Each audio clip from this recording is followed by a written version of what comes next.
Good afternoon of you. हमने पिछली class में नेट इनकम अप्रोच और नेट ऑपरेटिंग इनकम अप्रोच पर बात कर ली थी और हमने पिछली क्लास में जाते जाते नेट ऑपरेटिंग इनकम अप्रोच के कुछ एग्जाम के एमसीक्यूज देखे थे। और क्योंकि ये वीडियोस हम ओल्ड सिलेबस और न्यू सिलेबस दोनों स्टूडेंट्स के लिए रिकॉर्ड कर रहे हैं, तो आज की क्लास में अब हम क्या करेंगे, पहले नेट ऑपरेटिंग इनकम अप्रोच के कुछ डिस्क्रिप्टिव क्वेश्चंस देखेंगे जो हमारे एग्जाम में आ सकते हैं। और एमसीक्यूज तो हमने इस अप्रोच के लास्ट क्लास में देख ही लिए थे। और जैसे ही हम वो क्वेश्चंस कर देंगे फिर हम अपनी अगली अप्रोच मतलब ट्रेडिशनल अप्रोच की तरफ बढ़ेंगे। और जैसे मैंने आपसे कहा था कि हमारे इस टॉपिक का रिवीजन जो है नेक्स्ट क्लास में खत्म हो जाएगा और उसके बाद फिर हम अपने अगले इंपॉर्टेंट टॉपिक का रिवीजन करेंगे। और वो टॉपिक कौन सा होगा? Consolidation of accounts. तो आइए फिर बिना देरी के स्टार्ट करते हैं आज की क्लास को। पिछली क्लास तक हमने क्वेश्चन नंबर 10 तक कर लिया था, आज हमें क्वेश्चन नंबर 11 से आगे बढ़ना है। और ये क्वेश्चन हमारे इंस्टीट्यूट के स्टडी मटेरियल का क्वेश्चन है, तो इसलिए ये हमारे एग्जाम में एज इट इज आ सकता है। और वैसे आपको एक बात बताऊं, ये क्वेश्चन लिया गया है सीए इंस्टीट्यूट के स्टडी मटेरियल से। मतलब अगर आप सीए इंस्टीट्यूट के स्टडी मैट को देखेंगे तो वहां पर भी आपको बिल्कुल ऐसा ही क्वेश्चन दिखेगा, बल्कि फिगर्स तक आपको सेम दिखेंगी। और बस हमारे इंस्टीट्यूट ने स्टडी मैट में डाल दिया है, कंपनी का नाम बदल दिया है। बट चलो देखो, कहीं से भी लिया गया हो, अब क्योंकि ये हमारे इंस्टीट्यूट के स्टडी मैट में गिवन है तो इसलिए हमारे एग्जाम में ये एज इट इज पूछा जा सकता है। आइए जरा इसको पढ़ लेते हैं। कहता है एम्पल लिमिटेड ऑपरेटिंग इनकम, उसने बता भी दिया ईबीआईटी इज 5 लाख रुपीज। अगर ये ईबीआईटी ब्रैकेट में नहीं भी लिखता तो मैंने आपको ये नोट लिखवा ही दिया था कि ऑपरेटिंग इनकम को ईबीआईटी ही बोलते हैं। क्यों कहते हैं ये भी बात मैंने आपको बता दी थी। फर्म की कॉस्ट ऑफ डेट 10% है और कहता है currently the firm employs 15 lakh of debt. अभी हमारी किताबों में कितनी उधारी है? 15 लाख रुपए की उधारी है। Overall cost of capital firm की 15% है। और हमसे क्या कंप्यूट करने के लिए बोला है? Total value of the firm. और दूसरा हमें बोला है कॉस्ट ऑफ इक्विटी कंप्यूट करने के लिए। साथ में उसने लिख दिया है use net operating income approach. देखो, जो हमने फॉर्मूलाज सीखे हैं वैल्यू ऑफ फर्म या वैल्यू ऑफ डेट या वैल्यू ऑफ इक्विटी को कंप्यूट करने के लिए, मैंने आपसे कहा था वो तो कॉमन है, हर एक अप्रोच के लिए सेम ही है। तो अगर ये यूज एनओआई अप्रोच नहीं भी लिखता, सिंपली हमें कहता कि ऐसे ऐसे आप वैल्यू ऑफ फर्म और कॉस्ट ऑफ इक्विटी निकाल दीजिए, तो भी फॉर्मूलाज तो सेम ही रहते हैं। नहीं, एनओआई अप्रोच और एनआई अप्रोच का सिग्निफिकेंस किस तरह के प्रैक्टिकल क्वेश्चंस में आएगा, मैं ठीक इसके बाद वो क्वेश्चन करवाऊंगा आपको, ठीक है ना। अभी के लिए आइए जरा हम अपनी जितनी भी हमारी समझ है उसके हिसाब से इस क्वेश्चन को सॉल्व कर लेते हैं।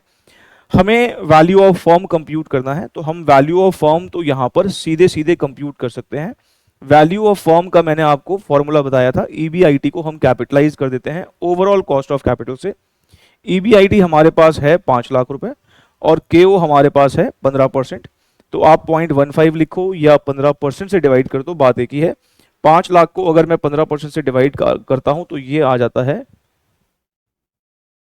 33,33,333। एक बार आप भी चेक कर लीजिए, ये हमारा फर्स्ट पार्ट यहां पर सॉल्व हो जाता है ना। फर्स्ट पार्ट में इसने हमसे सिंपली वैल्यू ऑफ फर्म मांगा था तो हमने निकाल दिया।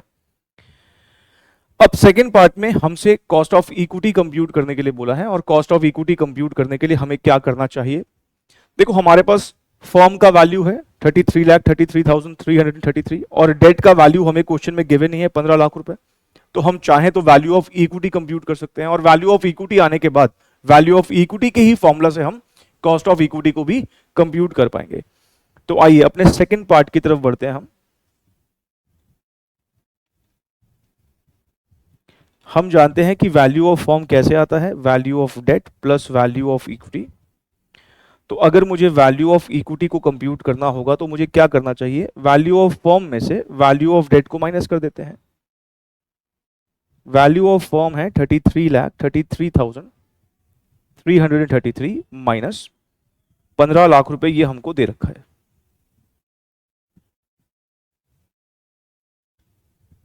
तो हमारा ये आ जाएगा 18,33,333। ठीक है, तो वैल्यू ऑफ इक्विटी हमने निकाल दिया, लेकिन हमसे वैल्यू ऑफ इक्विटी थोड़ी मांगा है, इसने हमसे क्या मांगा है? कॉस्ट ऑफ इक्विटी मांगा है। तो वैल्यू ऑफ इक्विटी का फॉर्मूला क्या होता है? सर, वैल्यू ऑफ इक्विटी का फॉर्मूला होता है, हम ईबीटी को कैपिटलाइज करते हैं। किससे कैपिटलाइज करते हैं? ईबीटी को कैपिटलाइज करते हैं के से, है ना।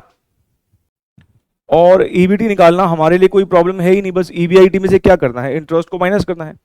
ईबीआईटी हमारे इस क्वेश्चन में गिवन है 5 लाख रुपीज और इंटरेस्ट हमें निकालना है 10%। किसका 10%?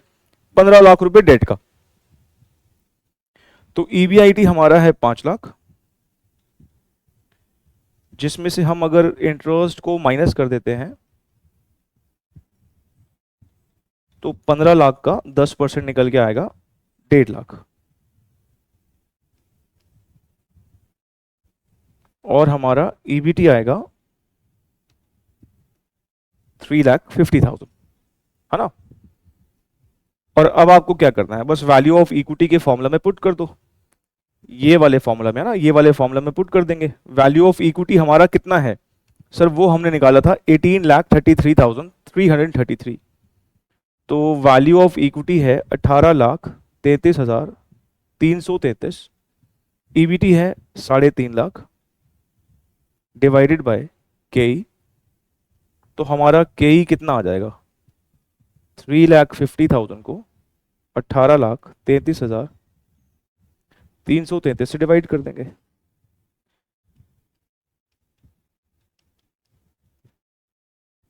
ये आ रहा है 0.1909, डेट इज 19.09%। परसेंट में निकालने के लिए उसको हम 100 से मल्टीप्लाई कर देंगे। ये हमारा सेकंड पार्ट भी हो गया। सेकंड पार्ट में इसने हमसे यही पूछा था ना कि कॉस्ट ऑफ इक्विटी कितना है। ये लो जी, हमने कॉस्ट ऑफ इक्विटी भी इसको निकाल के बता दिया। ध्यान रखें ये हमारे इंस्टीट्यूट के स्टडी मटेरियल का क्वेश्चन है, तो एज इट इज पूछा जा सकता है।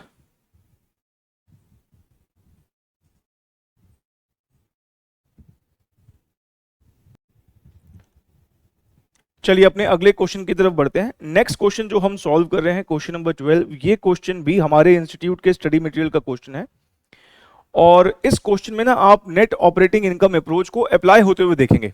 आइए पहले इस क्वेश्चन को रीड कर लेते हैं।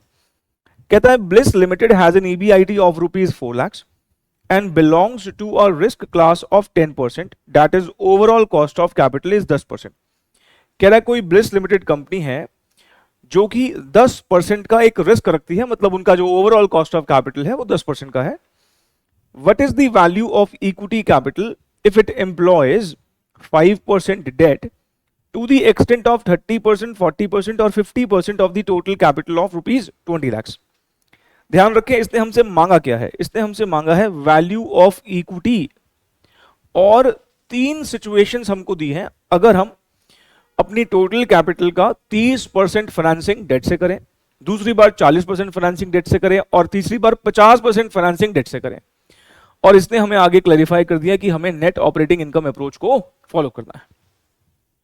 अब ये एक्चुअली में बोलना क्या चाह रहा है, देखो हमें यहां पर 3 सिचुएशंस बताई हैं कि हम 30% फाइनेंसिंग डेट से करें, या फिर 40% फाइनेंसिंग डेट से करें, और या फिर 50% फाइनेंसिंग डेट से करें। अगर हम 30% फाइनेंसिंग डेट से करते हैं तो इसका मतलब 20 लाख रुपए का 30% होता है, 20 लाख रुपए का 30% होता है 6 लाख। मतलब वो आपसे इनडायरेक्टली कह रहा है कि 6 लाख रुपए की उधारी करो। यहां पर 20 लाख रुपए का 40% निकालेंगे तो इसका मतलब वो कह रहा है 8 लाख रुपए की उधारी करो। 20 लाख रुपए का 50% करते हैं तो इसका मतलब वो कह रहा है हमें 10 लाख रुपए की हमें यहां पर उधारी मतलब डेट रखना है। ध्यान रखें डेट का जो रेट ऑफ इंटरेस्ट है, डेट का रेट ऑफ इंटरेस्ट हमें 5% का दे रखा है। कहां दिया हुआ है सर, देखो ये लिखा हुआ है 5% डेट। इसका मतलब ये हुआ कि हमें यहां पर इंटरेस्ट रेट की जहां तक बात है वो 5% का है, इस बात को ध्यान रखना है, ठीक है। अब फोकस अपना बिल्कुल क्लियर रखें, हमें यहां पर क्या कंप्यूट करना है, हमें यहां पर कंप्यूट करना है वैल्यू ऑफ इक्विटी। अब मैं इस क्वेश्चन को सॉल्व करवाऊं, पहले मैं आपको नेट ऑपरेटिंग इनकम अप्रोच की कुछ एजम्पशंस याद दिला देता हूं। हमारी नेट ऑपरेटिंग इनकम अप्रोच में केडी और केओ कांस्टेंट था, केडी और केओ कांस्टेंट था। इसका क्या मतलब है कि हम अगर 6 लाख का डेट लेते हैं तब भी हमें 5% ब्याज पर मिल जाएगा, अगर हम 8 लाख का डेट लेते हैं तब भी 5% रेट ऑफ इंटरेस्ट में मिलेगा, और 10 लाख का डेट लेंगे तब भी 5% पर ही मिल जाएगा, क्योंकि केडी कांस्टेंट है। दूसरा, हमारा ओवरऑल कॉस्ट ऑफ कैपिटल भी कांस्टेंट है। ओवरऑल कॉस्ट ऑफ कैपिटल मतलब जो 10% का हमें यहां पर ओवरऑल कॉस्ट ऑफ कैपिटल दे रखा है, क्योंकि नेट ऑपरेटिंग इनकम अप्रोच लगाने के लिए बोला है, तो हम ये मान सकते हैं कि हमारा ओवरऑल कॉस्ट ऑफ कैपिटल भी 10% ही रहेगा हर एक केस में। और क्योंकि हमारा overall cost of capital same रहेगा, तो हम ये भी कह सकते हैं कि जो वैल्यू ऑफ द फर्म है, overall value of the firm है, वो भी सेम रहने वाला है, क्योंकि भाई हमारा जो ओवरऑल कॉस्ट ऑफ कैपिटल है, क्योंकि वो कांस्टेंट है। तो बदलता क्या था सर? बदलता था केई। मैंने आपको क्या बताया था? हम अगर अपने कैपिटल स्ट्रक्चर में सस्ता सस्ता सोर्स लेके आएंगे, मतलब डेट लेके आएंगे, तो उससे हमारा ओवरऑल कॉस्ट ऑफ कैपिटल पर डिक्रीज आएगा। भाई बेनिफिट होगा ना। आप खुद सोचिए, हमारा जो डेट है वो एक चीपर सोर्स ऑफ फाइनेंस होता है इक्विटी से। अगर debt cheaper source of finance है तो बड़ी ऑब्वियस सी बात है, डेट के आने से हमारी ओवरऑल कॉस्ट ऑफ कैपिटल में गिरावट आनी चाहिए थी। पर हमने क्या देखा था? हमने ये बात नोटिस करी थी कि हमारी ओवरऑल कॉस्ट ऑफ कैपिटल में गिरावट इसलिए नहीं आती क्योंकि जैसे ही हमारे बिजनेस में डेट आता है तो इक्विटी वाले जो कहते हैं अरे हमें तो फाइनेंशियल रिस्क दिख रहा है, तो हम अपनी एक्सपेक्टेशन बढ़ा रहे हैं, मतलब कॉस्ट ऑफ इक्विटी जो है वो बढ़ती जाती है। और वो इस कदर बढ़ती है कि ओवरऑल कॉस्ट ऑफ इंपैक्ट पे कुछ इंपैक्ट, मतलब ओवरऑल कॉस्ट ऑफ कैपिटल पर कुछ भी इंपैक्ट नहीं पड़ता। मतलब हमें एक सेविंग हुई, लेकिन उस सेविंग को खाने के लिए कौन बैठे हैं? Equity share holder. उन्होंने अपनी अकॉर्डिंगली बिल्कुल इसी प्रोपोर्शन में अपनी एक्सपेक्टेशन बढ़ा दी कि वो जो अब एक्सपेक्टेशन बढ़ाते हैं उससे जो हमें अब नुकसान होगा, क्योंकि एक चीज से डिक्रीज होगा, एक चीज से ओवरऑल कॉस्ट इंक्रीज होगा। तो हम अगर नेट ऑफ करके देखें तो नो इंपैक्ट पड़ता है, मतलब ओवरऑल कॉस्ट ऑफ कैपिटल जो है वो अनचेंज्ड रहती है। ये एनओआई अप्रोच की असम्पशन है। एनआई अप्रोच तो बिल्कुल अलग ही बात करती थी। एनआई अप्रोच तो बोलती थी केडी और केई सेम, मतलब आप डेट जितना मर्जी लाएं वो भी सस्ता मिलेगा, मतलब सेम रेट पे मिलेगा, और केई भी आपके जो इक्विटी शेयर होल्डर भी हैं उनको भी कोई फर्क नहीं पड़ता, कह रहे कोई बात नहीं हम देख लेंगे फाइनेंशियल रिस्क। मतलब इक्विटी शेयर होल्डर का रिस्क परसेप्शन नहीं बदलता था नेट इनकम अप्रोच में। और क्योंकि इक्विटी वाले भी अपनी कॉस्ट को सेम ही रखते थे और डेट क्योंकि सस्ता होता था, डेट आने से हमारी ओवरऑल कॉस्ट ऑफ कैपिटल वहां पर गिरती जाती थी। क्योंकि ओवरऑल कॉस्ट ऑफ कैपिटल गिरती जाती थी तो हम कहते थे कि भाई वैल्यू ऑफ फर्म वहां पर मैक्सिमम आएगी जहां पर overall cost of capital minimum है, या फिर कहें जहां पर डेट मैक्सिमम है। फिलहाल हम नेट इनकम अप्रोच की बात नहीं कर रहे। ये क्वेश्चन करवाने के लिए मुझे पहले नेट ऑपरेटिंग इनकम अप्रोच को रिवाइज करवाना जरूरी था। आइए जरा हम इस क्वेश्चन को देख लेते हैं। अब हमें सबसे पहले क्या काम करना होगा, क्योंकि हमें यहां पर वैल्यू ऑफ इक्विटी कंप्यूट करना है, तो उसके लिए पहले हम क्या करते हैं, हम लिखते हैं पहले ईबीआईटी। सर ईबीआईटी क्यों लिख रहे हो? रुको तो सही, देखो तो सही, 4 लाख है।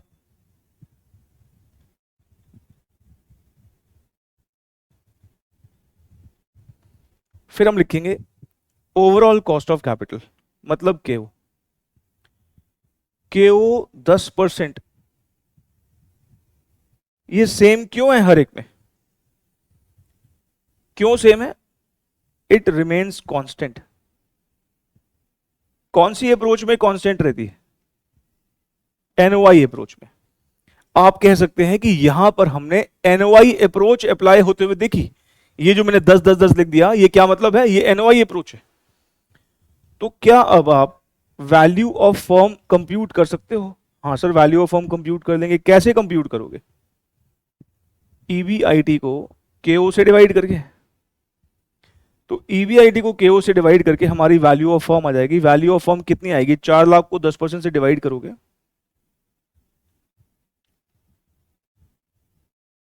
तो 40 लाख आएगा।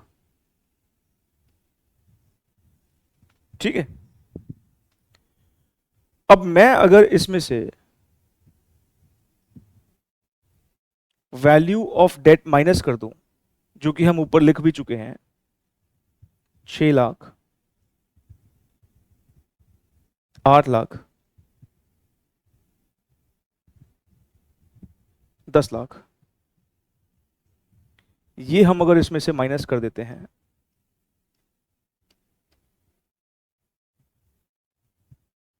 तो ये हम कहां पहुंच जाते हैं?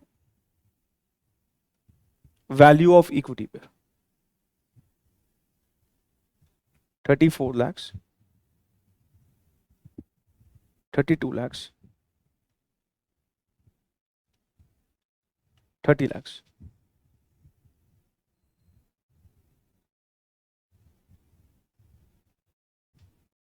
अब आप में से हो सकता है कि कुछ बच्चों को ये लगे कि सर जब हमारी टोटल कैपिटल 20 लाख रुपए की लगी थी, पहले वाले केस में आप कह रहे हो 6 लाख रुपए का डेट है, तो फिर इक्विटी का तो 12 लाख हुआ, ये 34 लाख कैसे आ गया?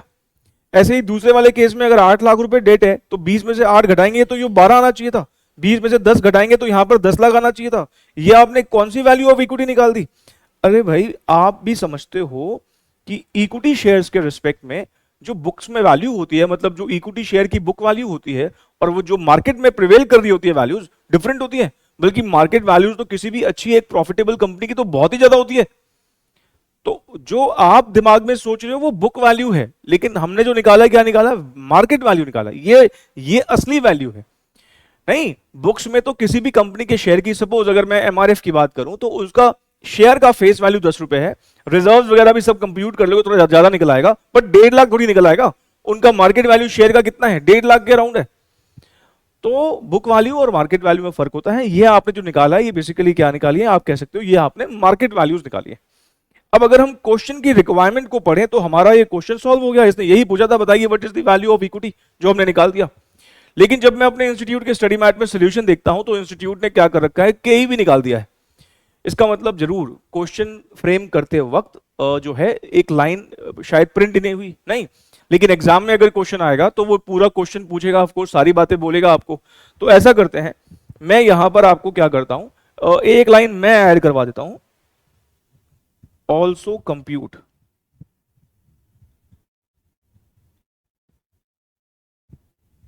KE in each case, also compute KE in each case। मुझे बताइए KE कैसे निकलती है। अब तो आपने इतने क्वेश्चंस देख लिए सर, KE निकालने के लिए हमारे पास अब क्योंकि वैल्यू ऑफ इक्विटी है ना, तो वैल्यू ऑफ इक्विटी का फॉर्मूला होता है, वैल्यू ऑफ इक्विटी का फॉर्मूला होता है EBT अपॉन KE। तो KE निकालने के लिए क्या करना चाहिए, EBT को वैल्यू ऑफ इक्विटी से डिवाइड करना चाहिए। वैल्यू ऑफ इक्विटी हम निकाल चुके हैं, मतलब अब हमें क्या निकालना है, अब हमें EBT निकालना है। आइए जी EBT कंप्यूट कर लेते हैं हम तीनों केसेस में। EBT कंप्यूट करने के लिए पहले हमें EBIT चाहिए होगा, और फिर हम उसमें से क्या माइनस कर देंगे, उसमें से इंटरेस्ट माइनस कर देंगे, और इंटरेस्ट माइनस करते ही आ जाएगा हमारा EBT। बताइए जी EBIT कितना है। सर EBIT है 4 लाख का।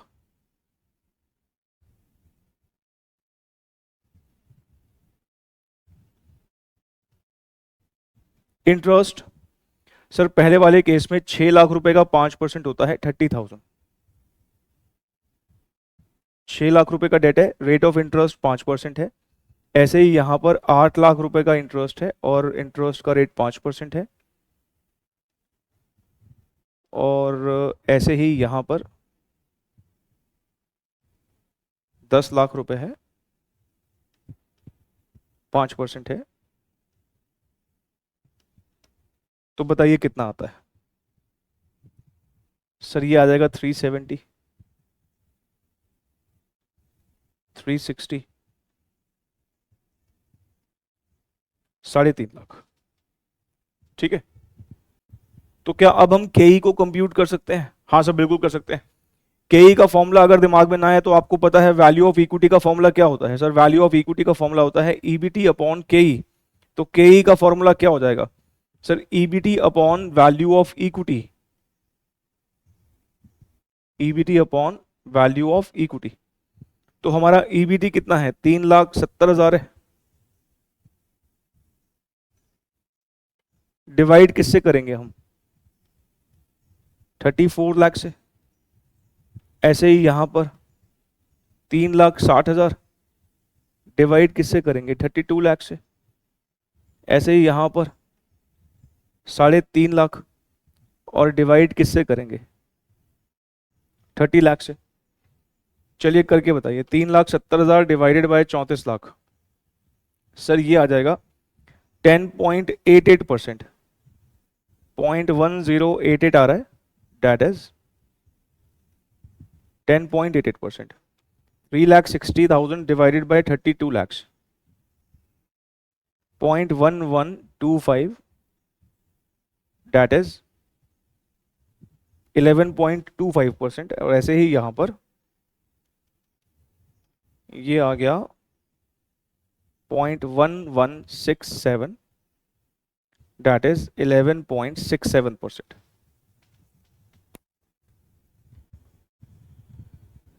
ठीक है ना। अगर हम यहां से अब कंक्लूजन देखें तो हमने तो यही बात नोटिस करी थी कि जैसे जैसे उधारी बढ़ती जाएगी तो कॉस्ट ऑफ इक्विटी बढ़ता जाएगा, क्योंकि इक्विटी शेयर होल्डर्स को अपने बिजनेस में फाइनेंशियल रिस्क बढ़ता हुआ दिखेगा तो वो अपना एक्सपेक्टेशन बढ़ा लेंगे, और वही हुआ। 10.88 से 11.25 हुआ और ऐसे ही 11.67 हुआ। जैसे जैसे उधारी बढ़ती जा रही है हमारा भले ही overall cost of capital same होगा, लेकिन ओवरऑल कॉस्ट ऑफ कैपिटल तो गिरना चाहिए था, क्योंकि डेट हम लेके आ रहे हैं, सस्ता सोर्स लेके आ रहे हैं। तो overall cost of capital same क्यों है? क्योंकि जो हमें डेट लाने से फायदा हो भी रहा है, तो इक्विटी वाले अपनी एक्सपेक्टेशन बढ़ा देते हैं, जिस वजह से हमारा ओवरऑल कॉस्ट ऑफ कैपिटल में कोई चेंज नहीं आता। तो के बढ़ता है। अगर हम देखें फाइनल कंक्लूजन, तो आप चाहें तो लिख भी सकते हैं, के increases with increase in proportion of debt। तो ये क्वेश्चन भी हमारे इंस्टीट्यूट के स्टडी मटेरियल का ही है।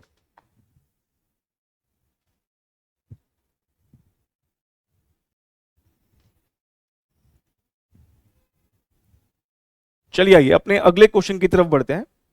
नेक्स्ट क्वेश्चन भी जो हम करेंगे, क्वेश्चन नंबर 13, ये क्वेश्चन भी हमारे इंस्टीट्यूट के स्टडी मटेरियल का क्वेश्चन है, और इवन ये क्वेश्चन भी सीए इंस्टीट्यूट के स्टडी मैट से पिक किया गया है। और जहां तक मुझे याद आ रहा है, ये क्वेश्चन सीए के एग्जाम में भी आया हुआ है, इसलिए इस क्वेश्चन को आप खासकर न्यू सिलेबस के बच्चे वेरी इंपॉर्टेंट मार्क कर लीजिए, ठीक है। और रादर आज मैंने आपको नेट ऑपरेटिंग इनकम अप्रोच के जितने भी डिस्क्रिप्टिव क्वेश्चंस करवाए हैं, वो सारे के सारे हमारे इंस्टीट्यूट के स्टडी मैट के हैं, इसलिए हमारे एग्जाम में हो सकता है इन तीनों में से कोई भी एक क्वेश्चन बिल्कुल एज इट इज आपको दिखे 5 मार्क्स में। तो वो जितने भी क्वेश्चन मैंने आपको करवाए हैं, देखो रिवीजन सीरीज में मैं आपको पहले भी कई बार कह चुका हूं, मैं कुछ भी ऐसा नहीं करवाना चाहता जिससे बच्चों का टाइम खराब हो, इसलिए हम जितने क्वेश्चंस कर रहे हैं सारे इंपॉर्टेंट और रिलेवेंट क्वेश्चंस ही हैं। तो ये भी क्वेश्चन आप इंपॉर्टेंट मार्क करके जाइएगा। आइए जरा आप इस क्वेश्चन को रीड कर लेते हैं। कहता है A limited and B limited are identical except for capital structures. कह रहा है कोई दो कंपनियां जो हैं बिल्कुल सेम एक जैसी कंपनियां हैं, लेकिन बस उनका कैपिटल स्ट्रक्चर डिफरेंट है। क्या डिफरेंट है भाई कैपिटल स्ट्रक्चर में? कह रहा जो ए लिमिटेड है उसने अपनी कैपिटल का 50% हिस्सा उधारी से फाइनेंस करवाया है और 50% हिस्सा इक्विटी से फाइनेंस कराया है, जबकि बी लिमिटेड के पास 20% डेट है और 80% इक्विटी फाइनेंसिंग है। It is to be noted that all percentages are in market value terms. ठीक है जी। बोरोइंग रेट हमें दे रखा है कंपनीज का, दोनों कंपनियों का 8% इन अ नो टैक्स वर्ल्ड, मतलब उसने क्लैरिफाई कर दिया टैक्सेस नहीं है, और वैसे भी हमें पता है कि हम टैक्सेस जीरो ही एज्यूम करते हैं ना। आगे बोलता है कि ये एज्यूम करिए कि कैपिटल मार्केट परफेक्ट है। अब ये जो लाइन है ना, capital market are assume to be perfect, इस लाइन का जिक्र ना अभी मोदी गिलानी मिलर अप्रोच में भी आएगा, जो हमारी लास्ट अप्रोच है, तो वहां पर मैं इसके बारे में डिस्कशन करूंगा। ठीक, फिलहाल इसका कोई एज सच अभी इस क्वेश्चन को सॉल्व करने में कोई डायरेक्ट सिग्निफिकेंस नहीं है। अब ए पार्ट में वो हमसे क्या कहता है, if you own 2% of the shares of A limited. ये जो फर्स्ट पार्ट की रिक्वायरमेंट है, ए का फर्स्ट पार्ट, ये यहां पर ना एक इंडिविजुअल शेयर होल्डर की बात कर रहा है इस बार।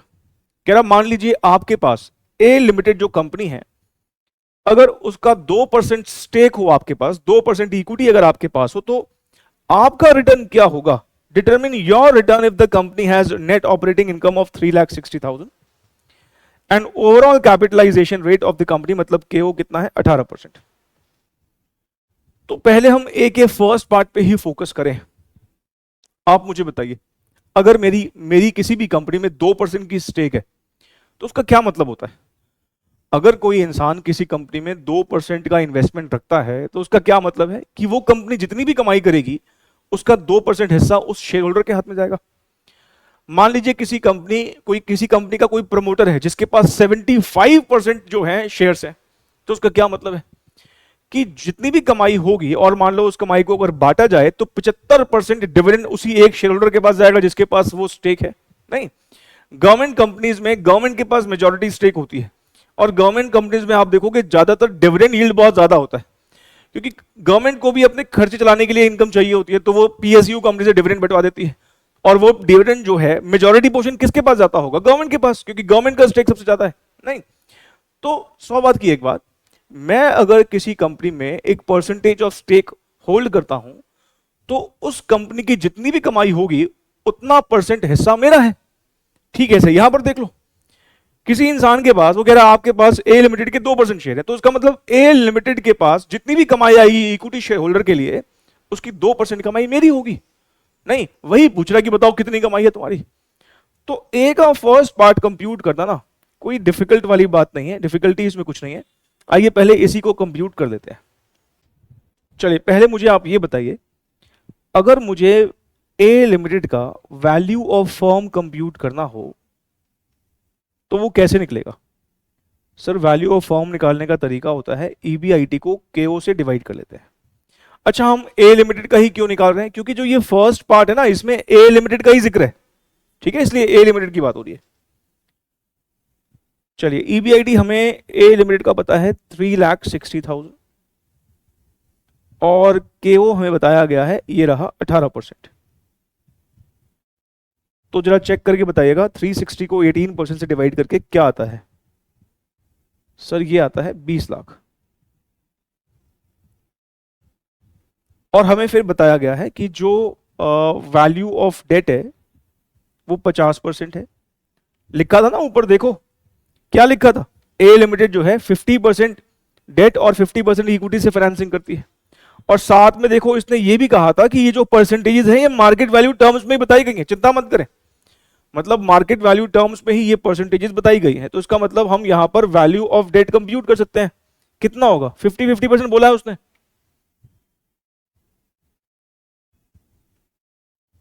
₹10 लाख। और वैल्यू ऑफ इक्विटी भी कितना होगा?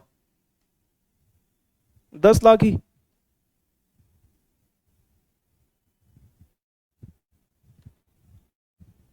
क्या यहां तक कोई दिक्कत है? नहीं सर यहां तक तो बिल्कुल परफेक्ट है।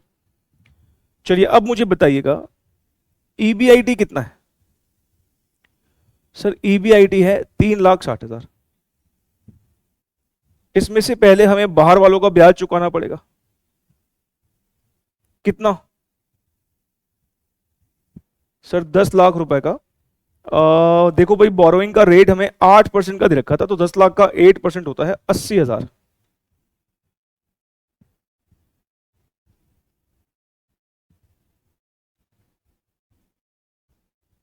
तो ईबीटी हो गया 2,80,000। ठीक है,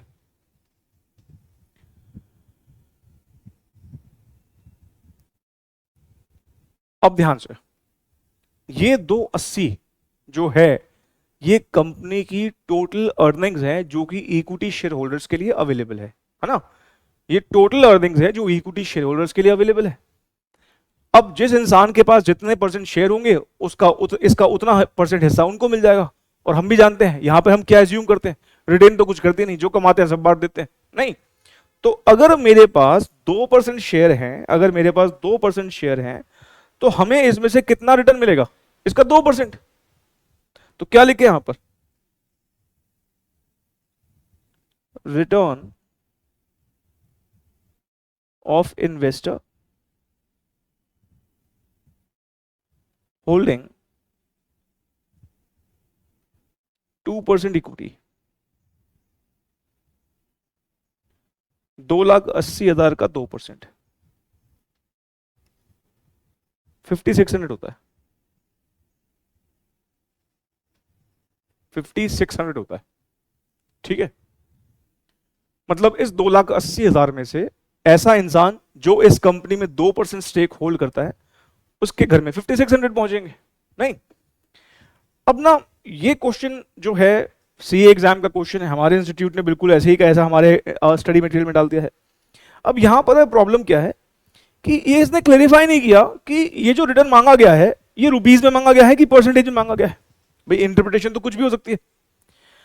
अब होता क्या है ना कि जब भी कभी भी इंस्टीट्यूट के स्टडी मैट का क्वेश्चन होता है तो मैं ये बात अक्सर अपने रेगुलर बैच में भी कई बार बोल चुका हूं कि हमारी पूरी कोशिश रहती है कि हम अपने इंस्टीट्यूट के ही स्टडी मैट के एजम्पशंस को फॉलो करते हुए क्वेश्चंस को करते हैं।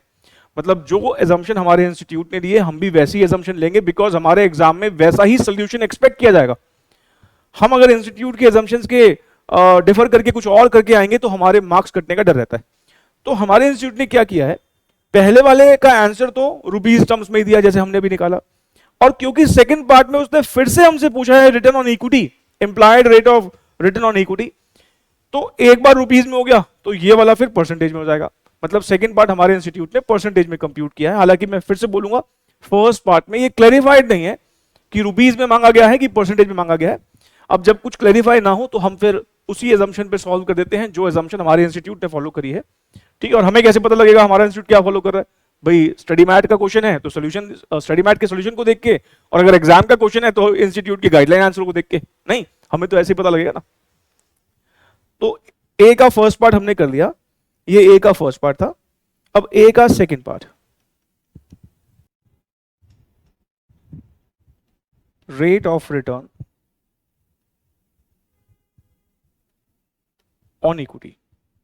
देखो, अब एक रिटर्न ऑन इक्विटी ना एक ऐसी रेशो है जो हमने अच्छे से रेशोज टॉपिक में भी पढ़ी हुई है, और रेशोज का भी रिवीजन हमने यूट्यूब पर अपलोड कर रखा है, तो अगर किसी को देखना है तो देख सकते हैं।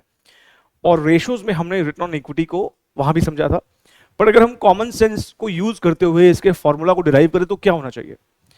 भाई मान लो मैं कहता हूं कि किसी पर्टिकुलर इंसान का रिटर्न कंप्यूट करना है, तो हमें क्या दो चीजें चाहिए होंगी कि उसने कितना रुपया लगाया और उसके रुपए पे हमने क्या कमा के दिया। नहीं, अगर एक डिवेंचर होल्डर की बात करें, उसने हमें 10 लाख रुपए दिए और हमने बदले में उसको 1 लाख रुपए दिए, तो 1 lakh divide by 10 lakh into 100, उसकी कमाई कितनी हुई? 10%।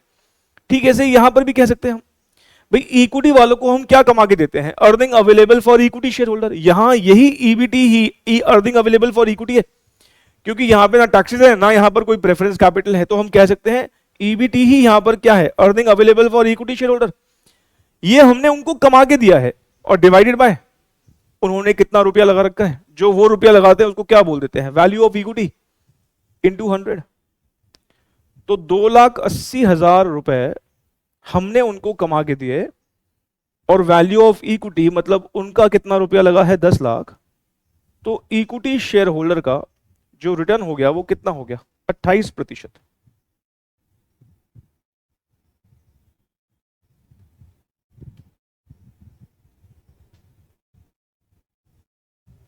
ठीक है, तो यहां पर हमारा ये इसका ए पार्ट कंप्लीट हो गया, ए का फर्स्ट पार्ट भी हो गया और ए का सेकंड पार्ट भी हो गया। आइए जरा अगले बी पार्ट को पढ़ते हैं। बी पार्ट में क्या लिखा है? कह रहा है B limited has same net operating income as A limited. मतलब वो कहना चाह रहा है कि बी लिमिटेड की भी ईबीआईटी 3,60,000 है, और यहां पर इसने हमसे क्या बोला है? Determine the implied required return equity return of B limited. मतलब इसने यहां पर ये नहीं बोला कि तुम्हारे पास 2% है, ऐसा है वैसा है। यहां सीधा उसने हमसे वही चीज मांगी है जो ए के सेकंड पार्ट में मांगी थी। तो हमने अभी अभी ये जो सेकंड पार्ट सॉल्व किया है, इसके लिए हमें कौन सी दो चीजें चाहिए? एक ईबीटी चाहिए और दूसरा वैल्यू ऑफ इक्विटी चाहिए। नहीं, इन्हीं दो चीजों की मदद से आ जाएगा। आइए सेकंड इसका बी पार्ट भी सॉल्व कर लेते हैं। तो पहले हम value of firm B limited का कंप्यूट कर लेते हैं।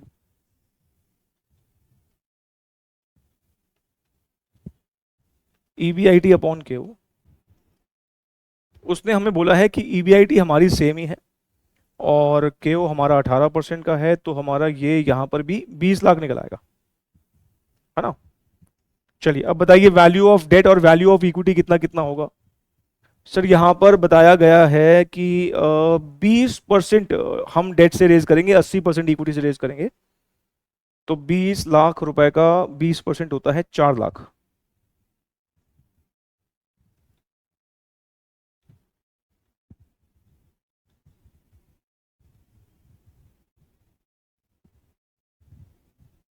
और 20 लाख का 80% होगा 16 लाख। ठीक है ना? चलिए अब हमें पहले क्या करना पड़ेगा? ईबीटी निकालना है ना। तो ईबीआईटी हमारे पास 3,60,000 का है, इसमें से इंटरेस्ट को लेस कर देते हैं।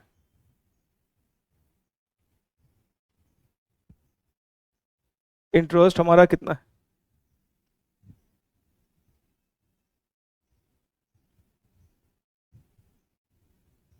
4 लाख रुपए का कितना परसेंट? 8%। 32,000 होता है। तो हमारा ईबीटी क्या हो जाएगा?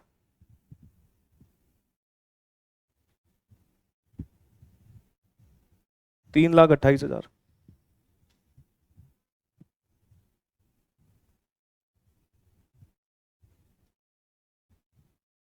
Rate of return on equity, EBT upon value of equity, 3,28,000 upon 16 lakh. तो परसेंटेज में चाहिए होगा तो 100 से मल्टीप्लाई भी कर लेंगे। कितना आ रहा है ये? 20.5%।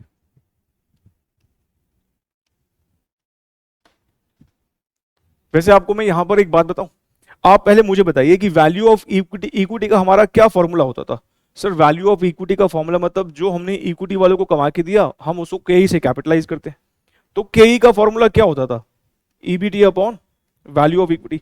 आपको लगता नहीं हमने यही तो किया है यहां पर? ईबीटी अपॉन ये केई तो निकाला है।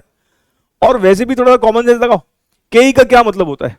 केई का मतलब है कि जो शेयर होल्डर एक्सपेक्ट कर रहे हैं, तो कंपनी जो शेयर होल्डर एक्सपेक्ट कर रहे हैं अगर हमको वो कमा के देते हैं तो वही केई कंपनी के पॉइंट ऑफ व्यू से कॉस्ट है, लेकिन शेयर होल्डर के पॉइंट ऑफ व्यू से वही रिटर्न है।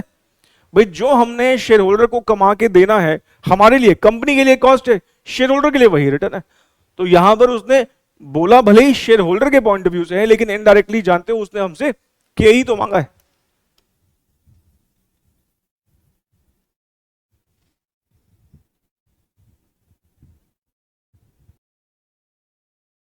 चलिए इसका सेकंड पार्ट देखते हैं।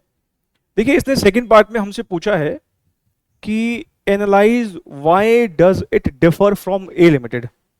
कह रहा है बताइए ए लिमिटेड में क्यों ये डिफर कर रही है। अच्छा हमने ए लिमिटेड में कितना निकाला था ये rate of return on equity? 28%, है ना। और अभी भी हमने कितना निकाला है? हमने निकाला है 20.5%। आप अगर इसको rate of return on equity को ना सोचते हुए केई सोच लो, हमारा केई गिर गया। जब ए लिमिटेड की बात कर रहे थे तो केई कितना था? 28% का। इनका कितना है? 20.5% का है। अच्छा फर्क क्या है दोनों कंपनीज में? फर्क क्या था? ए लिमिटेड जो थी ज्यादा डेट यूज कर रही थी, बी लिमिटेड जो है कम डेट यूज कर रही है।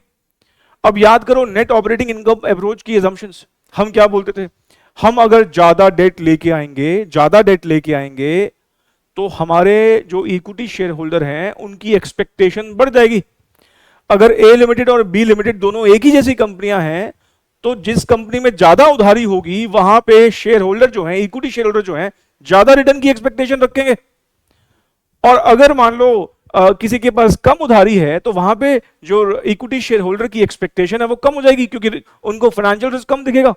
क्योंकि बी लिमिटेड के पास उधारी कम है, ए लिमिटेड ने 50% डेट यूज किया था, बी लिमिटेड सिर्फ 20% डेट यूज कर रही है। तो बहुत ऑब्वियस ही बात है बी लिमिटेड के केस में इक्विटी शेयर होल्डर्स की जो रिटर्न एक्सपेक्टेशन होंगी वो थोड़ी सी और मॉडरेट हो जाएंगी, थोड़ी सी और कम हो जाएंगी।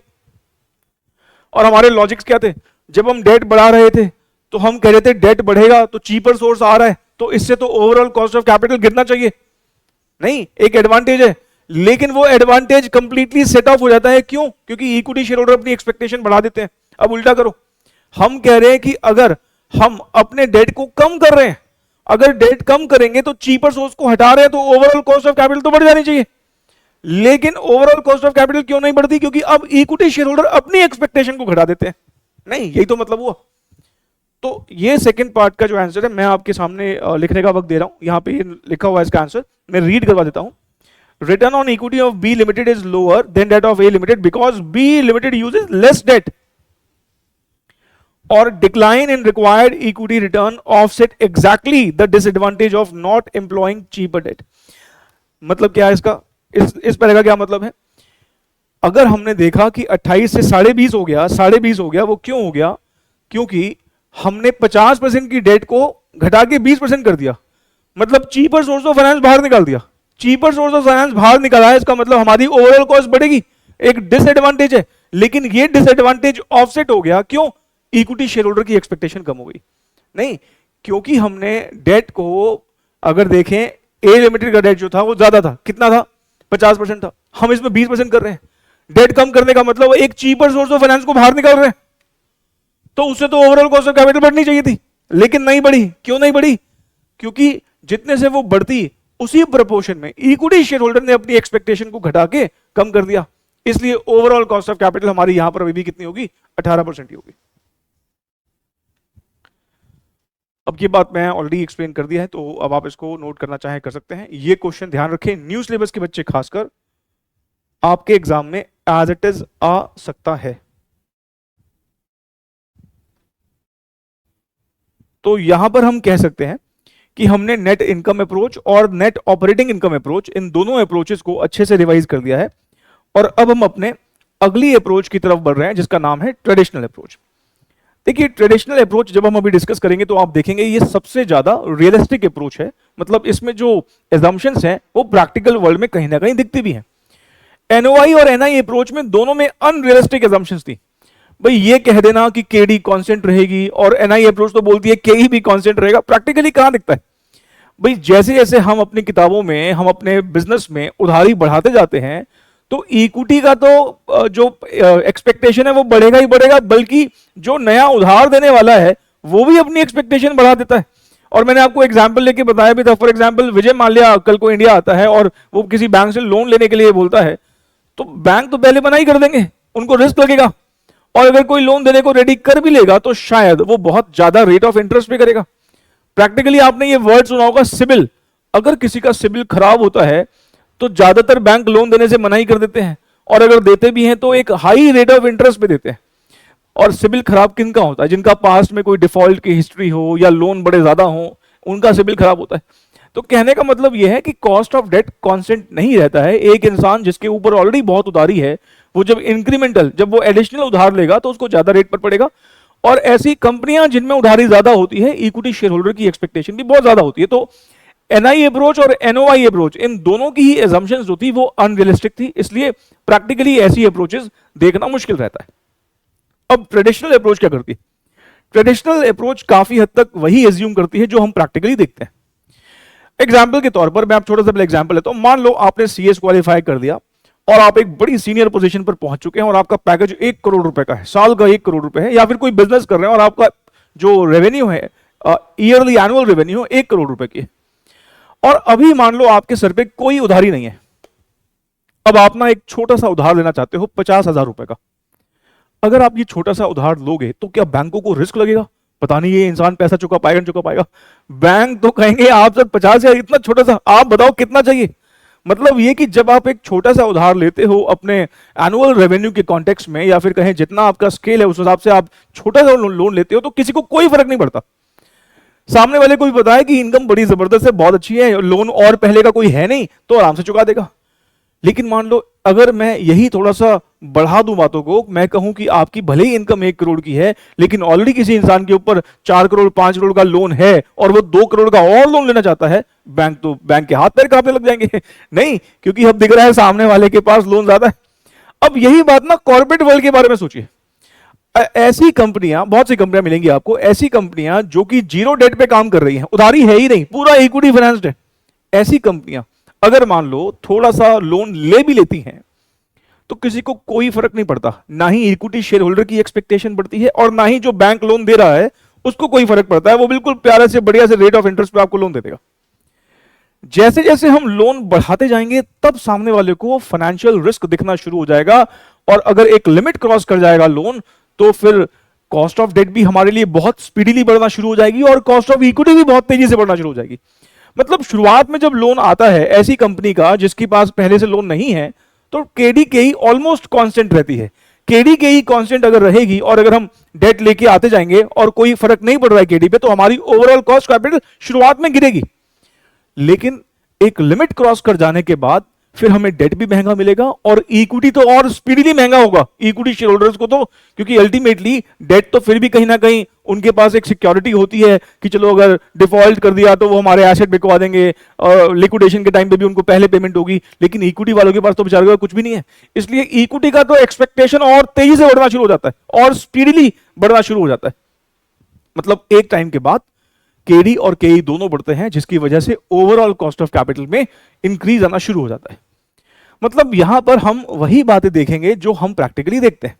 तो मैं अगर इसकी एजम्पशन आपको पढ़वाऊं तो एजम्पशन देखो क्या है, कितना K D remains constant for a certain period and thereafter with an increase in leverage, leverage का मतलब उधारी की बात हो रही है, and thereafter with an increase in leverage, अगर आपको लेवरेज वर्ड से परेशानी है तो आप लेवरेज वर्ड को डेट वर्ड भी पढ़ सकते हैं।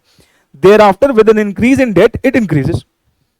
Initially K E also remain constant, और अगर बढ़ भी जाए थोड़े से रिस्क से तो थोड़ा ग्रेजुअली बढ़ती है, लेकिन एक टाइम के बाद इक्विटी शेयर होल्डर्स को क्या दिखेगा, फाइनेंशियल रिस्क, और उसके बाद केई जो है स्पीडीली बढ़ना शुरू हो जाती है, बहुत स्टीप तरीके से बढ़ती है। तो यूज ऑफ डेट जो है, क्योंकि शुरुआत में हमारा केडी जो है वो कांस्टेंट रहेगा, केई भी कांस्टेंट रहता है, तो use of debt will reduce K O initially, शुरुआती दौर में, क्योंकि ऑफ कोर्स इक्विटी महंगा सोर्स है, डेट सस्ता सोर्स है, और अगर ये दोनों शुरुआत में कांस्टेंट रहेंगे तो जैसे एनआई अप्रोच में होता था, डेट आने से हमारा ओवरऑल कॉस्ट ऑफ कैपिटल गिरेगा, इस अप्रोच में भी शुरुआत में तो ओवरऑल कॉस्ट ऑफ कैपिटल गिरेगा ही, लेकिन आफ्टर अ पॉइंट केओ जो है वो बढ़ना शुरू हो जाएगा। और पता है ट्रेडिशनल अप्रोच के जो क्वेश्चंस एग्जाम में आते हैं उसकी खास बात पता है क्या है, हमें कई सारे लेवल देगा, वो कहेगा देखो हमारा अगर इतना डेट होता है तो हमारा इतना केडी और इतना केई होगा, डेट अगर बढ़ा देंगे तो केडी इतना बढ़ जाएगा, केई इतना बढ़ जाएगा, और डेट बढ़ाएंगे तो केडी केई इतना होगा, मतलब हमें कई सारे मल्टीपल हमें ऑप्टिमल कैपिटल स्ट्रक्चर के मिक्सचर्स दे रखे होंगे। हमें क्या करना होगा, बस हमें हर एक लेवल पर WACC मतलब overall cost of capital compute करना होगा, जहां पर हमारा ओवरऑल कॉस्ट ऑफ कैपिटल सबसे कम आएगा हम कहेंगे वही ऑप्टिमल कैपिटल स्ट्रक्चर है, वही बेस्ट डेट इक्विटी मिक्स है। अब ये WACC या ओवरऑल कॉस्ट ऑफ कैपिटल कैसे कंप्यूट करते हैं, ये हमने बहुत अच्छे से कॉस्ट ऑफ कैपिटल चैप्टर में सीखा भी है। जिन बच्चों ने मुझसे रेगुलर क्लासेस दे रखी है वहां तो आपको पता ही, भाई हमने कॉस्ट ऑफ कैपिटल के ऊपर बढ़िया से PhD कर रखी है, लेकिन हमने उसका YouTube पर अच्छे से रिवीजन भी डाला हुआ है। रिवीजन भी आप देखोगे वो काफी ठीक ठाक कॉम्प्रिहेंसिव रिवीजन है। तो जिन बच्चों ने क्लासेस ली हैं या फिर अभी लगता है कि कॉस्ट ऑफ कैपिटल के कॉन्सेप्ट को थोड़ा सा और स्ट्रॉन्ग करना है, तो हमारे यूट्यूब चैनल से आप रिवीजन देखिए, आपको उससे बहुत बेनिफिट मिल जाएगा। मतलब WACC जो है वो हमने already cost of capital topic में सीखी हुई है। अब आता है इसका ग्राफिकल प्रेजेंटेशन। देखिए मैंने आपसे क्या बोला, शुरुआती दौर में केई देखो कुछ टाइम के लिए कांस्टेंट है, केडी भी कुछ टाइम के लिए कांस्टेंट है, देख रहे हो आप, केई का लाइन ऊपर है, केडी का लाइन नीचे है, क्योंकि केडी सस्ता होता है, केई महंगा होता है ना। और क्योंकि जैसे जैसे हम उधार बढ़ाएंगे तो शुरुआत में केडी केई कांस्टेंट है, तभी आप देख रहे हो केओ गिर रहा है, केओ हमारा क्या हो रहा है, गिर रहा है। लेकिन जैसे जैसे हम डेट और बढ़ाते जा रहे हैं केई बढ़ता चला जाएगा और केडी भी बढ़ता चला जाएगा, जिसकी वजह से ओवरऑल कॉस्ट ऑफ कैपिटल बढ़ता जाएगा।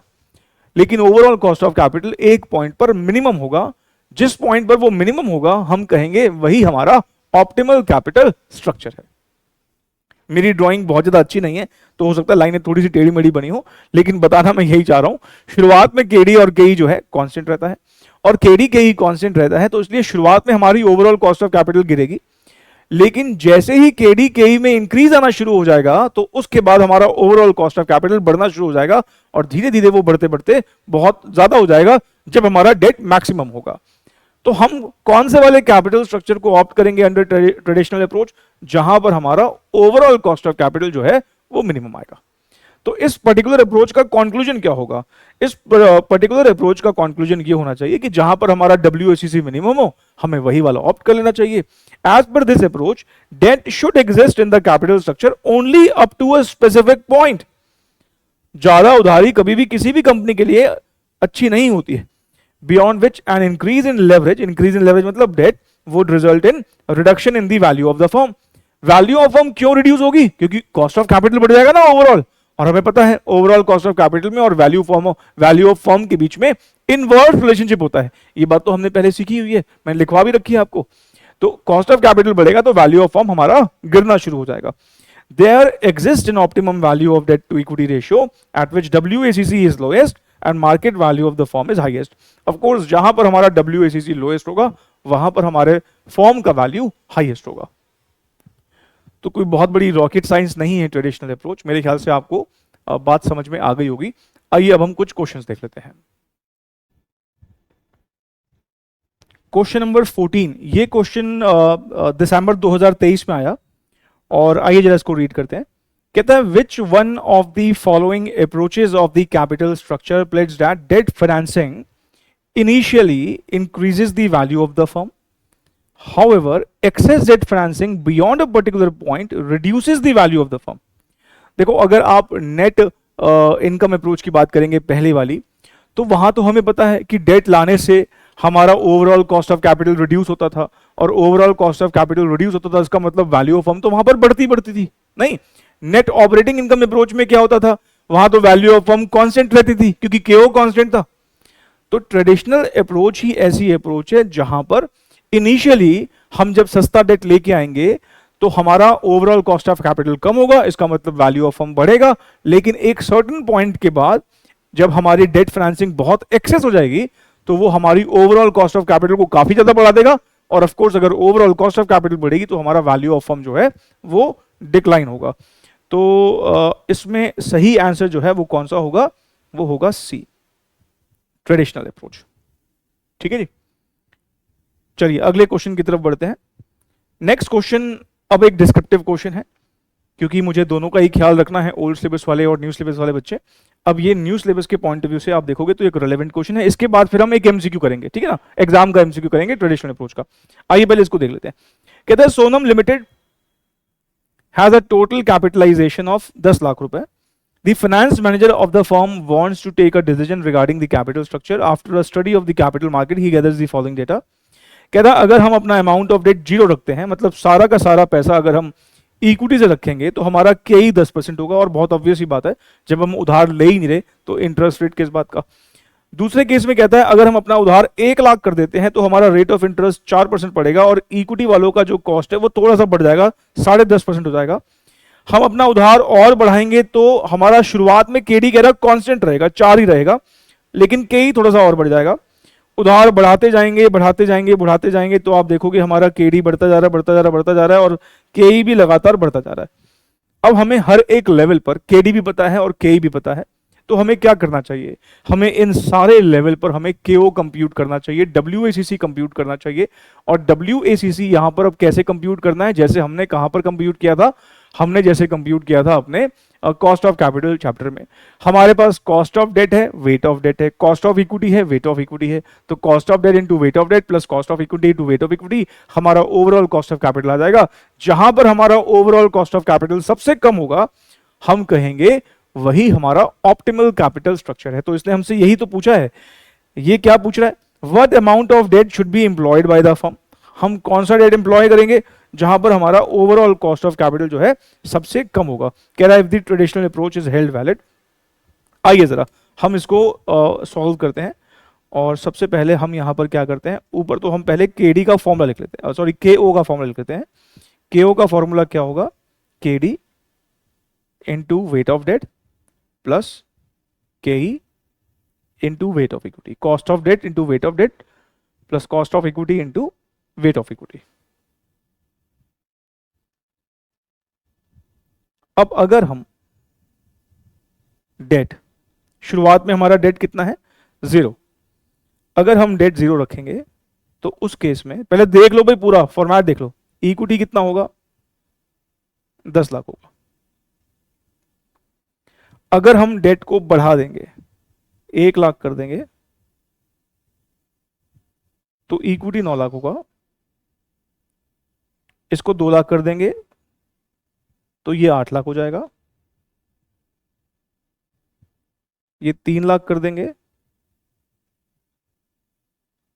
तो ये 7 लाख हो जाएगा। ये 4 लाख कर देंगे तो ये 6 लाख हो जाएगा।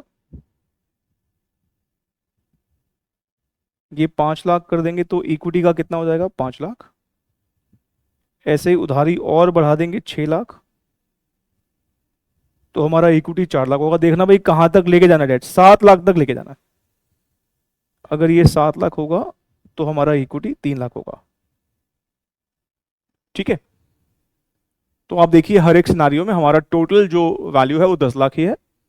जैसे जैसे डेट आता जाएगा तो उसका मतलब अगर हम डेट लेंगे तो हमारा इक्विटी कम होता जाएगा। आइए आगे बढ़ते हैं। अब हम वेट ऑफ डेट कंप्यूट कर सकते हैं और वेट ऑफ इक्विटी कंप्यूट कर सकते हैं। आपको मैंने बता रखा है भाई डेट का वेट और इक्विटी का वेट या किसी भी सोर्स का वेट कैसे आता है, जितना उसका पैसा हो डिवाइडेड बाय टोटल पैसा।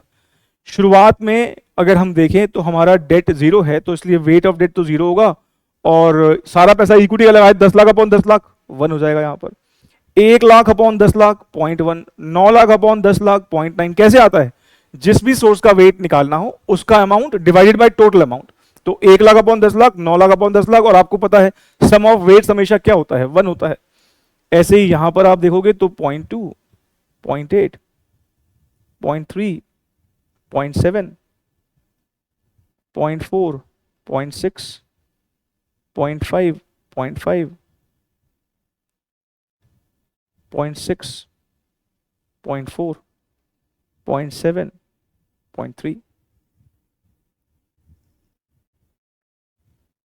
KD, KE, और फाइनली हम क्या कंप्यूट करेंगे? WACC, या फिर जिसको हम KOV कहते हैं। चलिए KD बताइए कितना कितना है? सर 4, 4, 4.5, 5, 4, पहले तो सॉरी यहाँ तो 0 होगा ना, यहाँ तो है ही नहीं ना। 4, 4, 4.5, 5, 5.5, 6 और 8, 5.5, 6 और 8।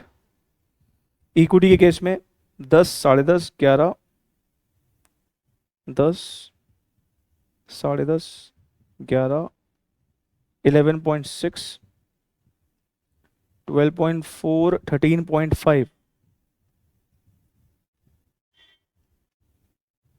16 एंड 20। ठीक है।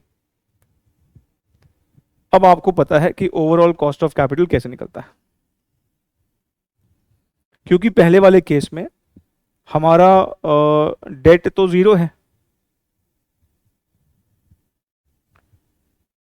तो ये तो 0 हो जाएगा, मतलब डेट वाला पोर्शन तो 0 ही हो गया। इधर हमारा वेट कितना है? 1 इंटू 10, 10% हो जाएगा। आइए KD कितना है? 4, वेट कितना है? 0.1, प्लस KE कितना है? 10.5, वेट कितना है? 0.9। ऐसे ही पहले लिख लेते हैं सारा, बाद में फिर एक साथ कैलकुलेट कर देंगे। 4 into 0.2 KD WD plus 11 into 0.8,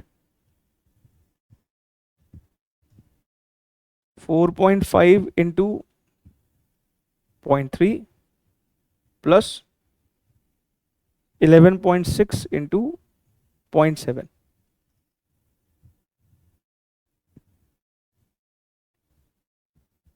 5 into 0.4 plus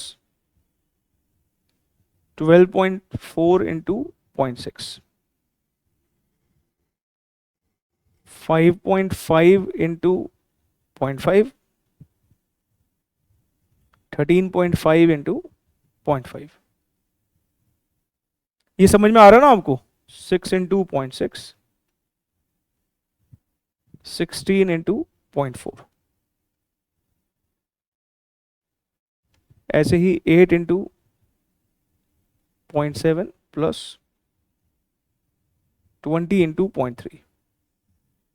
चलिए अब मुझे फटाफट से कैलकुलेट करके बताइए। पहले वाला तो हमने निकाल रखा है, 10 है।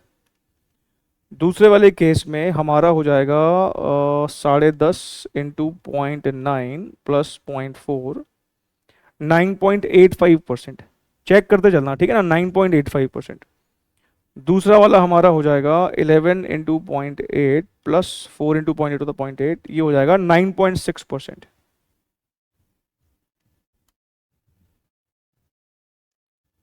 नेक्स्ट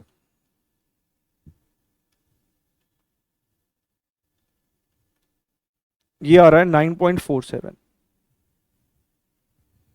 9.47। अगला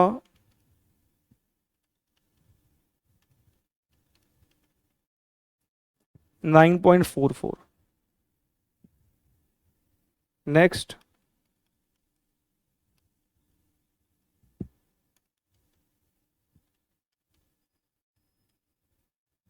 ये आ रहा है सर 9.5। नेक्स्ट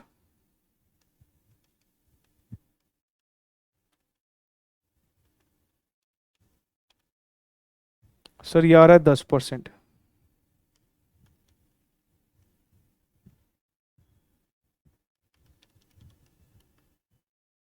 सर ये आ रहा है 11.6%।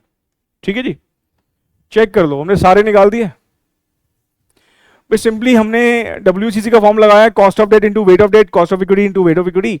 और हमारा देखो सबसे कम कॉस्ट कहां पे आ रहा है, सबसे कम कॉस्ट यहां पर कौन सी है सर? सबसे कम कॉस्ट हमें दिख रही है ये 9.44, ये सबसे कम कॉस्ट है।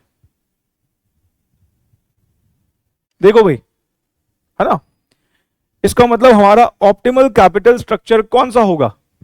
हमारा ऑप्टिमल कैपिटल स्ट्रक्चर होगा जहां पर हमारी कॉस्ट सबसे कम है। सबसे कम कहां पर है? 4 लाख डेट, 6 लाख इक्विटी, मतलब 4:6 के रेशियो में हम डेट इक्विटी मिक्सचर रखेंगे और हमारा वहां पर कॉस्ट सबसे कम आएगा। और वो कितना आएगा? 9.44% आएगा। तो एक बार जल्दी से इसको आप नोट कर लीजिए, फिर मैं आपको फाइनल कंक्लूजन लिखवा देता हूं।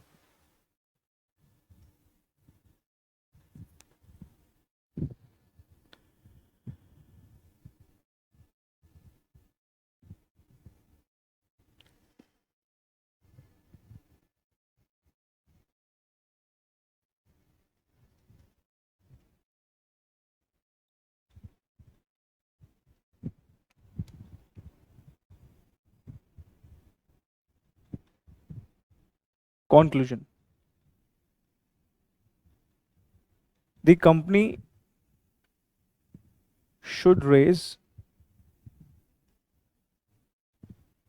rupees 4 lakh as debt and rupees 6 lakhs as equity, because this debt equity mix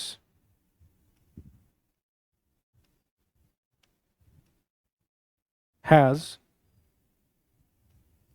lowest WACC या फिर KO, है ना?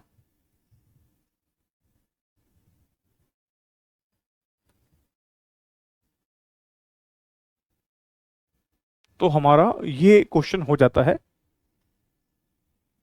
खत्म।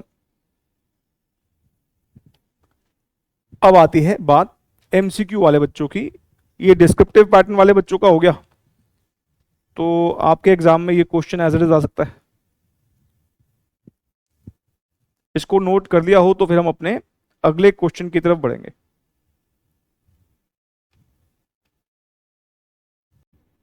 चलो ऐसा करते हैं, पहले देखो इस क्वेश्चन से ना एक कॉमन एजम्पशन जो है वो हम डिस्कस कर सकते हैं इस क्वेश्चन की मदद से। देखो हमारी एक कॉमन एजम्पशन रह गई थी, एक या दो रह गई थी। ये जो चौथी नंबर हमारी कॉमन एजम्पशन थी, ये क्या थी? इस एजम्पशन में लिखा हुआ है the total assets of the firm are given, in other words there is no change in capital employed. देखो कैपिटल एम्प्लॉयड वैसे क्या होता है? कैपिटल एम्प्लॉयड उन लोगों का पैसा होता है जो हमें लंबे समय के लिए देते हैं। कौन कौन होते हैं वो लोग? सर डेट वाले होते हैं, इक्विटी होता है और प्रेफरेंस होता है। प्रेफरेंस तो इस चैप्टर में है ही नहीं, उसको तो भुला दो। इसका मतलब कैपिटल एम्प्लॉयड जो है, या फिर कहें हमारे बिजनेस में जो पैसे लगे हुए हैं वो इक्विटी और डेट के लगे हुए हैं। हम इस चैप्टर में मान के चलते हैं कि हमारा जो कैपिटल एम्प्लॉयड है वो सेम रहता है। हाँ, इस कैपिटल एम्प्लॉयड के जो कंपोनेंट्स हैं वो हम चेंज कर सकते हैं। फॉर एग्जांपल, आप अगर इसी क्वेश्चन को देखें जो हमने अभी अभी किया है, इस क्वेश्चन में हमारा कैपिटल एम्प्लॉयड 10 लाख है, मतलब अगर देखें तो बिजनेस में 10 लाख रुपए लगे, और हम इसी 10 लाख रुपए के अंदर के जो पोर्शन है वो चेंज कर रहे हैं। एक बार 0 debt 10 lakh equity, 1 lakh debt 9 lakh equity, 2 lakh debt 8 lakh equity. मतलब हम यहां पर इस पूरे चैप्टर में ये एज्यूम करते हैं, अगर हम अपनी किताबों में डेट बढ़ा रहे हैं तो ये इंप्लाइड है कि वो डेट से जो पैसा आया होगा हमने वो पैसा यूज कर लिया होगा इक्विटी को बायबैक करने के लिए, मतलब इक्विटी को रिड्यूस करने के लिए। ये इस चैप्टर का असम्पशन है। अगर हम इक्विटी को बढ़ा रहे हैं तो इसका मतलब जो इक्विटी से पैसा आएगा उसको हम यूज कर लेंगे डेट को रीपे करने के लिए। मतलब हम यहां पर अपने जो बिजनेस का टोटल कैपिटल एम्प्लॉयड है वो कांस्टेंट रखते हैं। और ऐसा क्यों? क्योंकि अगर कैपिटल एम्प्लॉयड बढ़ेगा, हमने ऑप्टिमल कैपिटल स्ट्रक्चर पढ़ा था, याद करो, अगर हमारा कैपिटल एम्प्लॉयड बढ़ता है तो हमारा ईबीआईडी भी बढ़ता है। हम यहां पे ईबीआईडी को भी नहीं छेड़ना चाहते। हम यहां पर बेसिकली एनालिसिस कर रहे हैं कि अगर हम अपने कैपिटल स्ट्रक्चर में डेट का कंपोनेंट बढ़ाते जाते हैं तो उससे हमारे वैल्यू ऑफ फर्म पर क्या इंपैक्ट पड़ता है। तो हमने ईबीआईडी को भी कांस्टेंट रखना है। और ईबीआईडी कांस्टेंट कब रखेंगे? ईबीआईडी कांस्टेंट कब रहेगी? जब हमारा टोटल कैपिटल एम्प्लॉयड सेम रहे। तो टोटल कैपिटल एम्प्लॉयड कब सेम रहेगा? अगर हम डेट से पैसा रेज कर रहे हैं तो हम, अगर डेट बढ़ा रहे हैं तो हम ये मान के चल रहे हैं कि इक्विटी घटा रहे होंगे, इक्विटी बढ़ा रहे हैं तो हम मान के चल रहे हैं डेट घटा रहे होंगे, और हमारी किसी भी तरीके से कैपिटल एम्प्लॉयड बढ़ ना जाए। एक और कारण से कैपिटल एम्प्लॉयड बढ़ सकती थी, वो किससे? प्रॉफिट्स कमा के। हम कह रहे हैं प्रॉफिट भी नहीं रखते, जो कमाते हैं सब बांट देते हैं, नो रिटेन्ड अर्निंग्स। मतलब हमने यहां पर पूरी कोशिश करी है कि ग्रोथ को कांस्टेंट रखा जाए, मतलब ग्रोथ को जीरो रखा जाए, हमें ग्रोथ नहीं चाहिए। हम यहां पर कुछ और चीज एनालाइज कर रहे हैं कि डेट इक्विटी का मिक्सचर अगर बदलता है तो वैल्यू ऑफ फर्म पर क्या इंपैक्ट पड़ता है। तो मेरे ख्याल से अब आपको ये वाली चौथी assumption भी समझ में आ गई होगी कि total assets of the firm are given, in other words there is no change in capital employed. और ये बात जो मैंने बोली लिखी हुई है देखो, however debt equity mix can be change by issuing debt to buy back shares. मतलब अगर हम डेट रेज कर रहे हैं तो उसका मतलब शेयर्स बायबैक करके इक्विटी कम कर देंगे, और हम शेयर्स इशू कर रहे हैं अगर, तो डेट को रिटायर मतलब डेट को रीपे कर देंगे। और क्योंकि हमें यहां पर फाइनेंसिंग एनालिसिस करना है कि डेट के लाने से क्या, इसलिए हम यहां पर एक और बात एज्यूम करते हैं कि हमारा बिजनेस रिस्क जो है वो कांस्टेंट रहेगा ओवर टाइम। बिजनेस रिस्क किसकी वजह से आता था? Business cost, fixed operating cost की वजह से। तो हम मान के चल रहे हैं कि हमारी फिक्स्ड ऑपरेटिंग कॉस्ट जो है वो सेम ही रहेगी। तो ये एक और एजम्पशन है। तो हम यहां पर अपनी पांचों एजम्पशन जो है वो रिवाइज कर चुके हैं। आइए अब हम अपना एक और एग्जाम का क्वेश्चन सॉल्व कर रहे हैं। और जैसे मैंने कहा अब बारी है ओल्ड सिलेबस वाले बच्चों की, लेकिन ध्यान रखें न्यू सिलेबस वाले बच्चे भी कि ये क्वेश्चन आपके एग्जाम में भी आ सकता है, न्यू सिलेबस में भी आ सकता है, 3 नंबर में, 2 नंबर में या 5 नंबर में। दिसंबर 2020 का क्वेश्चन है। हमसे यहां पर बोल रहा है कि कंप्यूट कर दीजिए एवरेज कॉस्ट ऑफ कैपिटल, मतलब केओ निकालने के लिए कह रहा है, by using market value weights, market value weights. और इस क्वेश्चन में हमें नेट ऑपरेटिंग इनकम मतलब ईबीआईटी दे रखी है, टोटल इन्वेस्टमेंट दे रखी है 10 लाख रुपए की। कहता है if the firm uses 5% debentures of ₹4 lakh and equity capitalisation rate is 11%। मतलब हमें यहां पर क्यों कंप्यूट करना है with the help of using market value weights, market value weights को यूज करते हुए।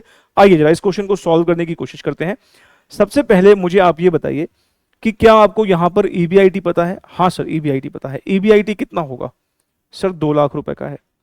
क्या मैं इसमें से इंटरेस्ट को माइनस करके ईबीटी कंप्यूट कर सकता हूं? हाँ सर, इसने हमें डेट का अमाउंट बताया हुआ है, 4 लाख रुपए हमारा डेट का अमाउंट है, तो 5% हो जाता है 20,000, तो हमारा ईबीटी निकल आएगा 1,80,000। और हमें यह पता है कि वैल्यू ऑफ इक्विटी का फॉर्मूला होता है ईबीटी अपॉन केई, है ना, यही होता ना। तो ईबीटी हमारे पास है और केई भी हमारे पास है। 1,80,000 का ईबीटी है और 11% का केई है। अगर आप यहां पर ये वैल्यू ऑफ इक्विटी को कंप्यूट करोगे तो ये आएगा 16,36,364। कुछ बच्चे कह सकते हैं कि सर ये करने की क्या जरूरत थी? मैंने कहा क्यों, फिर क्या करते? बच्चे कहता है कि सर देखो ना, हमें टोटल बता तो रखा है 10 लाख रुपए की इन्वेस्टमेंट है, 4 लाख रुपए का डेट है, तो 6 लाख रुपए की इक्विटी होगी। वो जो 6 लाख रुपए की इक्विटी आप सोच रहे हो ना, वो एक्चुअली में बुक वैल्यू है। बुक वैल्यू वेट्स अगर यूज करने होते तब तो ठीक था, लेकिन यहां पर कौन से वेट यूज करने के लिए बोला है? Market value weights. और जो इक्विटी की मार्केट वैल्यू है वो बुक वैल्यू से डिफरेंट हो सकती है, और यहां पर डिफरेंट है भी। जो हमने ये वैल्यू निकाली है एक्चुअली में ये मार्केट वैल्यू है। जो आप कह रहे हो 6 लाख रुपए, वो हमारी बुक वैल्यू है। उस 6 लाख रुपए की बुक वैल्यू की मार्केट वैल्यू जो चल रही है वो 16,36,364। मतलब हम ये मान के चलेंगे WACC निकालते वक्त कि हमारे बिजनेस में इक्विटी वालों का जो वेट है वो 16,36,364 है। और आपको फिर यहां पर वैल्यू ऑफ डेट भी पता ही है भाई, डेट की तो market value book value generally same ही होती है।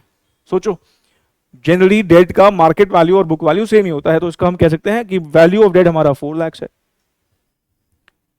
अब आप मुझे बताइए, अगर आपको WACC या ओवरऑल कॉस्ट ऑफ कैपिटल निकालना हो तो कैसे निकालोगे? Cost of debt, weight of debt, cost of equity, weight of equity. अच्छा, कॉस्ट ऑफ डेट और कॉस्ट ऑफ इक्विटी ये तो हमको पता ही है। कॉस्ट ऑफ डेट हमारा कितना है? सर कॉस्ट ऑफ डेट है 5% और कॉस्ट ऑफ इक्विटी कितना है? सर वो है 11%। हमें बेसिकली क्या चाहिए? अब हमें वेट्स चाहिए दोनों के। और वेट्स कैसे निकलते हैं? डेट का amount divided by total amount, equity का amount divide by total amount, यही तो होता है ना। तो आइए जरा अब हम यहां पर देख लेते हैं।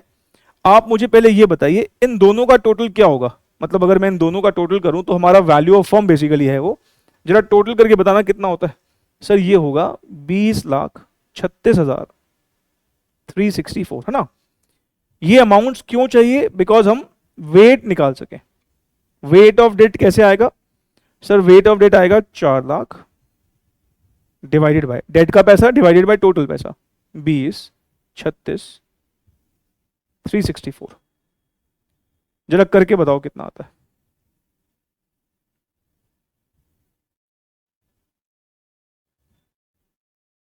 कितना आ रहा है सर? ये आ रहा है 0.1964। अब याद करो कॉस्ट ऑफ कैपिटल, हम वहां पर वेट्स कहते थे भाई हमें 4 प्लेसेस निकालेंगे ताकि हमारा अप्रोक्सीमेशन एरर कम से कम आए। इक्विटी का वेट कैसे निकालोगे?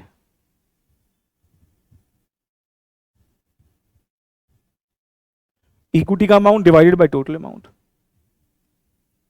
ये बताओ भाई कितना आता है?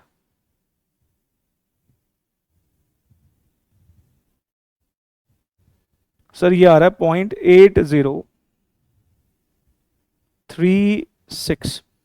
और वैसे भी पता है आपको दोनों का सम क्या होता है? 1। क्या इन दोनों का सम 1 है? हाँ सर देख लो 1 है। ठीक है, ये मार्केट वैल्यू वेट्स यूज किए हमने, ये बुक वैल्यू वेट्स नहीं है। बुक वैल्यू वेट्स कब होते हैं? जब हम इक्विटी का वैल्यू 6 लाख रुपए लेते, 10 लाख टोटल हमारा इन्वेस्टमेंट है, माइनस 4 लाख करते। लेकिन हमें क्योंकि मार्केट वैल्यू वेट्स निकालना था तो इसलिए हमने पहले क्या किया, यहाँ पर वैल्यू ऑफ इक्विटी निकाला, मार्केट वैल्यू ऑफ इक्विटी निकाला। अब क्या है, बस खत्म। अब आपके वो निकाल लो WACC। हमारा कॉस्ट ऑफ डेट है 5 इंटू 0.1964 प्लस ये है 11 इंटू 0.8036। तो ये कितना आ जाएगा?